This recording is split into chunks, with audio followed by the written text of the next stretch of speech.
지난 시간에 이어서 사도행전 11장 26절로 30절 말씀 가운데에서 첫 번째는 흉년이 무엇이고 흉년으로 묘사되고 있는 기근이 무엇인가에 대해서 우리가 간략하게 살펴봤습니다.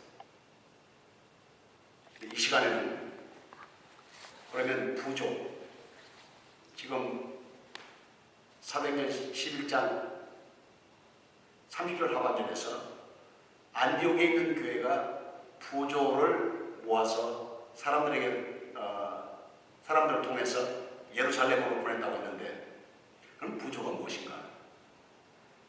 또 이 부조를 구제라고, 릴리프라고 말합니다. 이것을 구제라고 했는데 과연 그 내용이 무엇인지를 살펴보는 것이 중요하겠습니다. 오순절 마가다락방의 성령님의 역사로 말미암아서 예루살렘으로부터 시작해서 그리스도를 구세주로 믿는 아주 수많은 사람들의 개종이 일어났습니다. 즉 이방인들은 예수께로 들어오고, 그다음에 유대교에 있던 사람들은 바로 예수를 구주로 믿는 대로 개종했습니다. 근데 그들 가운데 방금 언급한 대로 유대인들과 헬라인들이 다수였습니다. 또 다른 이방인들은 아주 여러 부류, 여러 종류의 그런 종교를 가진 자들도 있었습니다. 바로 이 일 때문에 유대교의 지도자들이 큰 타격을 입었습니다. 가장 큰 타격 중에서 성전에 들어오는 그런 헌금이나 또는 재정적인 것이 상당히 그게 줄어들었기 때문에 그런 타격이 더 컸습니다. 그래서 그들은, 이 유대교 지도자들은 정부와 결탁해서 예수 믿는 사람들을 탄압하고 핍박하기 시작했습니다. 이로 인해서 바로 그리스도인들이라고 그때 칭함을 받았던 사람들이 예루살렘 바깥으로 다 내쫓김을 당했습니다. 뿔뿔이 흩어졌습니다. 우리가 헬라어에 대해서 잘 알지 못하지만 디아스포라라는 그런 말을 우리가 알게 됩니다. 이 디아스포라는 그 원인이 사내들의 공회에서 스데반 집사가 이제 공회 회원들 앞에서 그가 예수 그리스도를 증거하다가 무참하게 돌로 맞아서 죽었습니다. 그때로부터 엄청난 박해가 이제 시작되었고, 그 뒤미쳐서 바울이라고 하는 사울이 앞장서서 기독교인들을 바로 탄압하던 시점이 바로 그때로부터입니다. 그래서 예루살렘에 있는 성도들, 남아있는 자들에게는 누가 와서 하나님의 말씀을 가르칠 수도 없고 또 그들을 지도할 수도 없었기 때문에 다 쫓겨나가서, 물론 소수의 거기 예수님의 사도들이 남아 있었습니다. 그러나 그 많은 남은 유대인들, 남은 그 개종했던 그리스도인들에게 말씀을 전해줄 그런 기회나 또한 시간들이 부족했기 때문에 그들에게서는 말씀에 대한 기근이 일어나기 시작했습니다. 이것이 바로 지난 시간에 아모스서 8장 11절에서 말씀한 대로 물이 없어 가람이 아니고 양식이 없어서 기근이 아니라 하나님의 말씀을 듣지 못한 기근이라고 분명하게 우리에게 해답을 주고 있는 바로 그 내용입니다.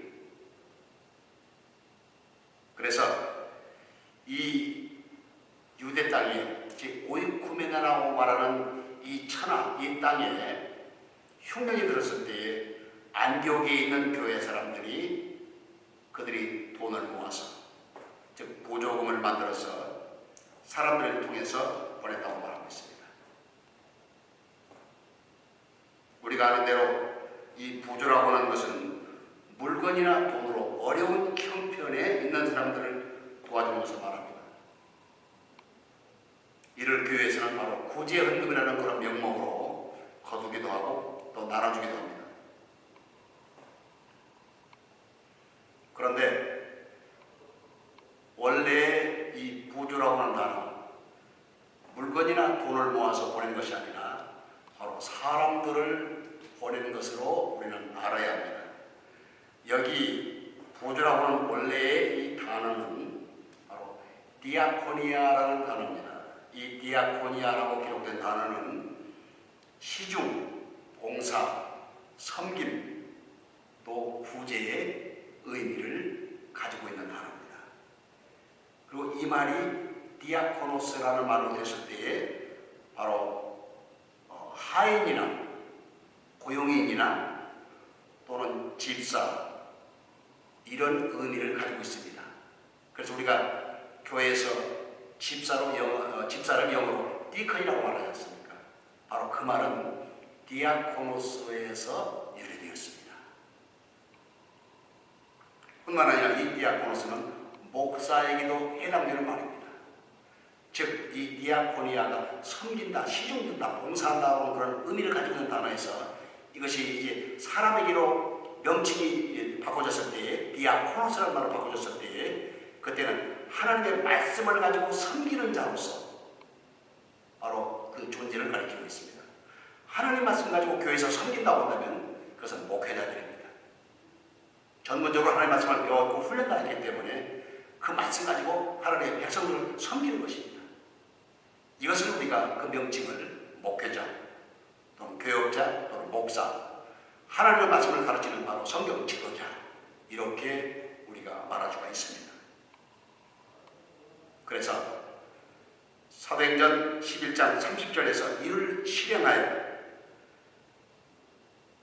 바나바와 사울의 손으로 장로들에게 보내니라고 하고 있는 이 말씀, 그런데 우리가 보면 바울이나 바로 이 바나바가 구제 헌금만 가지고 운반하는 그런 사람들이 아닙니다. 한번 생각해 보십시다.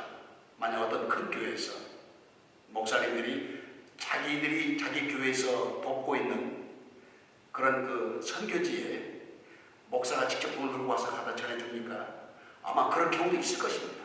그러나 대개는 같이 동역해서 가는 장로님들이나 다른 집회, 다른 교인들이 대신 전해줍니다. 목사는 가서 그곳에 가서 말씀의 굶주린 바로 그들에게서 생명의 복음을 전해주는 일입니다. 목사님이 할 일이 바쁜데 돈을 갖다 주러 그렇게 먼 선교지에 시간과 돈을 낭비해가면서 갈 수가 있겠냐 그 말입니다. 이것은 상식에 속하는 일입니다. 그렇기 때문에 바나바와 바울은 바로 복음 전하는 자로서 하나님께서 세우신 자들입니다. 예배소서 3장 7절 말씀에 이 복음을 위하여 그의 능력이 역사하시는 대로 내게 주신 하나님의 은혜의 선물을 따라 내가 일꾼이 되었노라. 이것은 부조금을 전해주는 일꾼이 아니라 생명의 복음을 전파하고 가서 전해주는, 목숨을 걸고 전해주는 바로 복음의 일꾼으로서의 사명을 얘기하고 있는 것입니다. 골로새서 1장 23절에서도 만일 너희가 믿음에 거하고 터 위에 굳게 서면 너희 들은 바 복음의 소망에서 흔들리지 아니하리라. 그러하리라. 이 복음은 천하 만민에게 전파된 바요. 나 바울은 이 복음의 일꾼이 되었노라. 다시 한번 강조한다고 한다면 부조금을 가지고 간 것이 아니라 복음을 가지고, 생명의 복음을 가지고 전하교에서 예루살렘으로 건너간 것입니다. 그래서 흉년으로 기근이 심해서 물건이나 또는 돈으로 곡식을 사도록 돈을 가지고 갖기도 했습니다. 그러나 성경에서 말하고 있는 것은 이 부조금을 전달하는 거기에 핵심이 있는 것이 아니고 바로 가장 중요한 것은 이 디아코니아 또한 디아코노스라는 원래의 의미가 생명의 말씀으로 그들의 가란 심령에, 핍박한 핍근한 심령에 복음을 전하기 위해서 그 사명을 가지고 갔다 온 사실입니다. 이것을 부조라는 단어로 그렇게 설명했습니다만, 그러나 원래의 뜻은 말씀을 전하는 자요, 생명의 복음을 위해서 섬기는 자로서의 바로 사람 자신을 가리킵니다.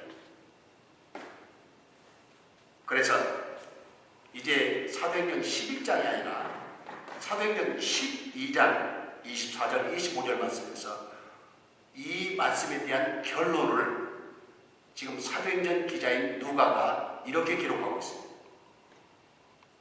하나님의 말씀은 흥왕하여 더하더라. 바나바와 바울이 부조의 일을 마치고 마가라 하는 요한을 데리고 예루살렘에서 돌아오니라. 자, 여기에 돈을 갖다 주니까, 부조금을 갖다 주니까 교회가 흥왕합니까? 물론 물질적으로 풍성하고 또 여유가 생기다 보니까 그렇게 활력이 넘칠 수도 있습니다. 이것은 부인할 수 없습니다. 그러나 성경에서 말하는 것은 외형적인 그런 어떤 흥왕을 얘기하는 것이 아니라 생명의 말씀이 듣지 못하여 그런 답답한 심령에, 괴로운 심령에 복음이 선포되었을 때 그들이 새 힘을 얻었다는 것입니다. 생명력을 얻었다고 하는 사실입니다. 그래서 흥왕이 났다는 얘기입니다. 그리고 재미있는 것은 그 결실인 바로 마가 요한이라는 사람을 얻어서 예루살렘에서 다시 안디옥으로 데려오는 것입니다. 이것이 바로 말씀이 흥황한 그 결과에 따라서 맺는 열매를 나타내고 있습니다. 하나님의 교회에서 복음이 선포됨으로 인해서 거기서 반드시 열매가 산출됩니다. 그것은 하나님의 말씀이 심령에 들어가서 예수를 구주로 믿고 하나님과 충성된 그것으로 설 수 있는 그런 열매의 사람입니다. 여기서 우리가 시각적으로도 마가라고 하는 요한을 데리고서 결실을 얻어서 그 결실된 자를 데리고 돌아오는 모습을 우리에게 보여줍니다. 마치 한 폭의 아름다운 복음의 역사의 그림을 우리가 보는 것 같습니다. 그런데 여기에서 말씀이 흥황해 갔다. 그 얘기는 보조라는 말, 즉 디아코노스라는 말, 그 다음에 하나의 또 명사인 디아코니아, 디아코노스 이 두 말이 지금 얻어낸 빚어낸 결과가 바로 흥황하다는 사실입니다. 이것을 헬라어로 아욱사노라는 단어로 사용했습니다. 이 아욱사노라고 하는 이 단어는 자라게 하다, 성장하다, 증가하다 그런 의미로 쓰여진 말입니다. 그러므로 어느 교회든지 자라다, 성장하다, 그 다음에 증가하다는 그런 말을 싫어하는 교회는 없습니다. 우리 교회가 어린아이들이 잘 자라고 있고 그 다음에 청년들이 자라고 있고 장년들이 말씀으로 그렇게 잘 성장해 가고 있고 그 다음에 신실한 하나님 사람들이 증가해 간다는 얘기 얼마나 좋은 말씀입니까? 얼마나 소망 있는 얘기입니까? 그러나 이 말씀은 물론 숫자적인 증가도 말하지만 그 속에 하나님의 말씀이 들어가서 그들의 심령이 무럭무럭 자라고 힘이 있고 활력이 있고 복음의 능력자로서 하나님 앞에 설 수 있는 바로 그런 모습을 가리키는 단어입니다. 그래서 마가복음 4장 8절에 이 아욱사노라는 단어가 어떻게 사용되는지 한번 보십시다. 더러는 좋은 땅에 떨어짐에 자라 무성하여 결실하였으니 30배와 60배와 100배가 되느니라고 바로 복음의 씨앗이 사람한테 떨어지면서 자라고 결실하는 것을 그렇게 숫자적인 수치로 설명을 하고 있습니다. 또 골로새서 1장 6절은 이 복음이 너희에게 이름에 너희가 듣고 참으로 하나님의 은혜를 깨달은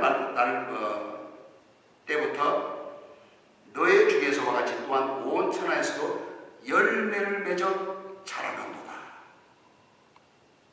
이 열매를 마치 나무에 달려있는 열매가 잘 결실하여서 먹기 좋고 보기 좋은 그런 과실로 자라는 것과 같은 그림을 우리에게 보여줍니다. 그러므로 이 아욱사노라고 하는 단어를 통해서 우리가 어떤 결과를 보듯이 하나님께서는 복음의 일꾼들, 즉 디아코노스, 말씀을 섬기는 바로 일꾼들인 바나바와 바울을 이제 바로 디아스포라, 즉 흩어져버린 그런 지역에, 그래서 어느 누구도 말씀을, 하나님의 생명 말씀을 전해줄 수 없는 그런 지역에 그들이 들어가서 바로 복음을 전함으로 인해서 그들의 심령이 다시 힘을 얻고 생명력을 얻어서 하나님의 사람으로 설 수 있는 그런 힘을 주었습니다. 이것이 바로 오늘 말씀에서 함께 나누고자 하는 바로 그 내용입니다. 그러므로 부조나 구제라고 하는 이 단어가 외형적으로 다른 사람들의 어려운 형편을 도와주고 그들을 붙들어주는 그런 생활의 어떤 보탬들을 거기서 머무르는 것이 아니라 더 깊은 데에서 하나님의 생명 말씀이 들어갔을 때 그들의 심령에 전파됐을 때에 그들이 힘을 얻는, 능력을 얻는, 소망을 가지는 바로 그런 말로 역사가 되는 것이 이 단어입니다. 그러므로 우리가 교회에서 구제한다 또는 부족한다 하고는 그런 단어가 나올 때에 물질적인 것도 중요하지만 물론 중요합니다. 더 깊은 것은 하나님의 생명 말씀은 없어지지 않아요. 물질은 쓰면 없어집니다. 낡아집니다. 또 내 것이 될 수가 없습니다. 사용되다 보면 남에게 전가됩니다. 그러나 생명의 말씀은 내 안에 계속 내 육의 신비에 새기는 말씀입니다. 그러므로 이 구제, 이 보조는 복음을 전하는 자로서 바로 여러분 자신이 바로 디아코노스가 되어서 바로 구제하는 바로 그런 존재로서 바로 부조하는 그런 존재로서 물질이 아니라 생명 있는 사람으로서 이 복음을 전하는 바로 그런 역사가 일어난다는 사실입니다. 이것이 사도행전 11장 또 26절에서 30절 말씀, 그 다음에 사도행전 12장 24절로 25절 말씀에서 우리에게 보여주고 있는 기근을 통해서 바로 보조가 들어가고 그 보조가 흥분해야 하는 역사를 연결해서 보았습니다.